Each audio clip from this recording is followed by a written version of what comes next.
Chapter 160, Seizing the Opportunity.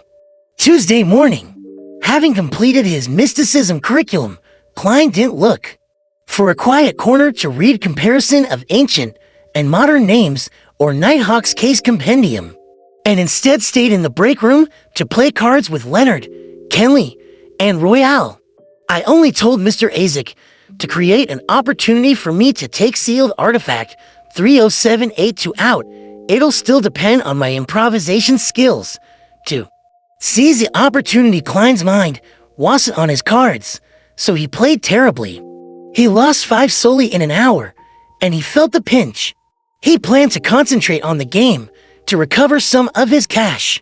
After he bought various ingredients for the flaring sun charms yesterday afternoon, his private stash of cash reduced to less than £1 once again. Plus, he had to pay to Solly every day for the carriage rental fees to search for the house with the red chimney. As they were waiting for Kenley to shuffle the cards, he picked up the copper penny before him and spun it casually. He suddenly felt Royal's gaze on him, a very intense gaze. What? Klein was first stunned, then looked at the copper penny that was about to fall. Is she wary of me cheating with divination? We're just playing cards amongst ourselves. Do we have to be so serious about this? He suddenly understood and slammed down the penny with a dry laugh. Just then, Dunsmith knocked on the door and entered.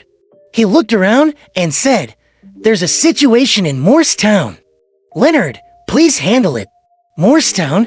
Klein felt his mind jolt as he pretended to ask curiously, "Captain, what kind of situation?" Dunn glanced over and explained, "Recently, there have been a few paranormal cases in the area. Firstly, people would hear sobs when walking past the cemetery and see vague figures flash by. Then, a widow encountered her deceased husband when she woke up to use the bathroom in the middle of the night. She nearly fainted from the fright. In addition, there was an elderly man who lived alone. He began hearing heavy footsteps reverberating in the house all the time. However, silence reigned once again the moment he lights a candle or gas lamp. The people in the town are believers of the goddess, so the local priest reported the situation. No one got hurt, and it almost borders on the level of a prank. It should be Mr. Azek Klein used an expression and tone that he had rehearsed many times. Captain, there might be a secret link for these paranormal cases to happen so suddenly. In this situation, divination could provide an important clue. I think I can help Leonard." Upon hearing that, Leonard's green eyes immediately locked onto Klein. He was apparently trying to find clues and traces from Klein's face.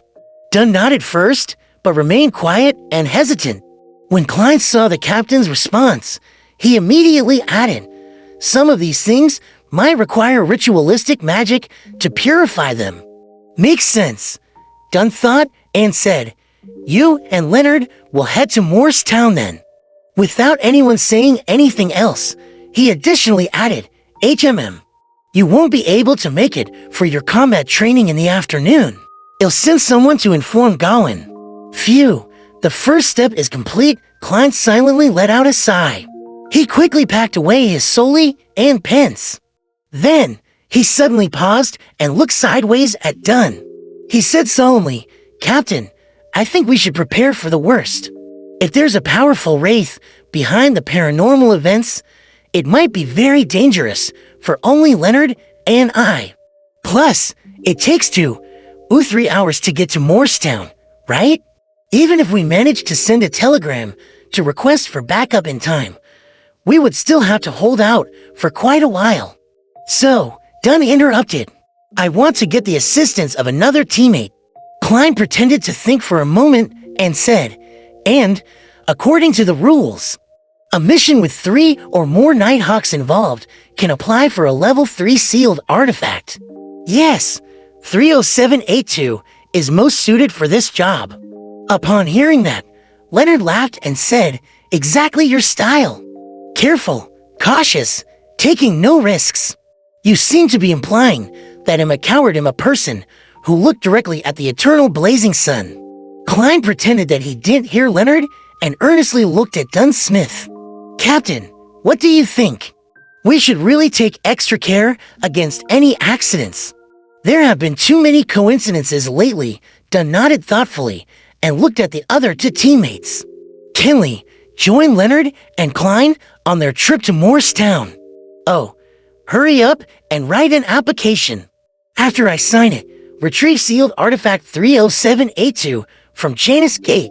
"All right," the short Kenley said, putting down the cards in his hand. "All right," Klein fist-pumped in his mind while he looked anxious and solemn on the outside. At that very moment, Segatron was monitoring Hood Eugen in the asylum while Fry was on duty at Janus Gate. Klein left the recreation room and put on his black tuxedo. He took his hat and cane, then waited together with Leonard for Kenley at the stairway that connected to the basement. There was no one there, and it was extremely quiet. Leonard suddenly looked sideways at Klein and said, "I think you'd better give up on any unrealistic dreams." "What?" Klein replied in confusion. Leonard walked forward and stood by the edge of the stairs. He looked into the darkness of the stairway. "Even during a mission, it will be impossible for you to discover my secret and understand my uniqueness. Bro, can you stop thinking so highly about yourself? Did you think I applied for this mission to spy on you? I didn't even have such thoughts." Enlightened, Klein chuckled. "How can you be so sure that my uniqueness won't help to reveal your secret?" Leonard's expression grew grave, but he then smiled and said, "It will." "Huh? I shall wait for you to discover it then. When I gather more information and items, I will go to the world above the gray fog to help you do a divination." "You're welcome," Klein thought sarcastically in his head. Soon, the small-framed Kenley brought the mutated sun sacred emblem up the winding stairs. When Klein felt the unique warmth and purity, he secretly heaved a sigh of relief.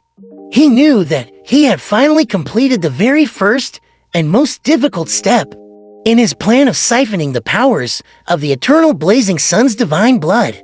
Then, the three of them left the Blackthorn Security Company and walked to Zalwyn Street. They walked towards the carriage that belonged to the Night Hawks. "Will the purifying effect bother the horse?" Kenley suddenly asked anxiously. "I don't want a horse that can only praise the sun to pull the carriage." He had been a Night Hawk for longer than Klein, but he was far from experienced. "No, sealed artifact 30782 only purifies living entities with a high level of intelligence." Klein lowered his voice in response. "If not, I wouldn't be bitten by insects," he added blankly in his head. "Oh, I see, haha. I didn't read the information thoroughly enough." Kenley pressed down on his black silk hat and laughed in enlightenment. As Klein had yet to master the skill of driving of a carriage, he sat inside the carriage for the following 3 hours. He rubbed the sealed artifact 30782 in his hand while he watched Leonard and Kenley take turns driving. They finally arrived at Morristown round lunchtime. "How beautiful," Kenley complimented sincerely as they stepped down from the carriage and looked towards the boundless golden wheat fields that surrounded the town. The dates representing the volcanic constellation was coming to an end, and the bumper harvest constellation was going to rule everyone's life. Leonard was in the driver's seat as he looked around and opened his mouth, as though he was going to recite a sonnet. But in the end, he only spurted one sentence: "How beautiful." Klein held back the urge to laugh as he put on his top hat, took his cane, and got off the carriage. At that moment, a middle-aged man in a black priest's gown walked over. He drew a crimson moon on his chest and said, "Praise the lady. Are you the friends that St. Selena Cathedral sent to help us?" "Yes, priest seer. May the goddess bless you." Leonard jumped off the carriage and replied with a smile, "We're here to take care of the recent paranormal incidents." Seemingly, the gray-haired, blue-eyed seer saw many townsfolk approaching as he quickly emphasized, Morristown wasn't big. Regardless of which direction one chose to travel in. One would enter the plains within 10 minutes. The people who stayed there knew each other, so what happened earlier had spread. Many townsfolk were waiting for the Church of the Evernight Goddess to send people to resolve the problem. Hence, when they saw that the priest was greeting 3 strangers, they quickly surrounded them out of concern and curiosity. Some tiptoed and some tried to hear what they were saying. Leonard chuckled and said, "Priest, don't worry. We're professionals. Look, we brought holy water, silver daggers, dark sacred emblems, and also garlic." He took out the described items from the inner pockets of his clothes as though he was pulling a magic trick. "Garlic? Are you trying to stink the spirits to death?" Klein found it ridiculous yet funny as he watched Leonard's performance.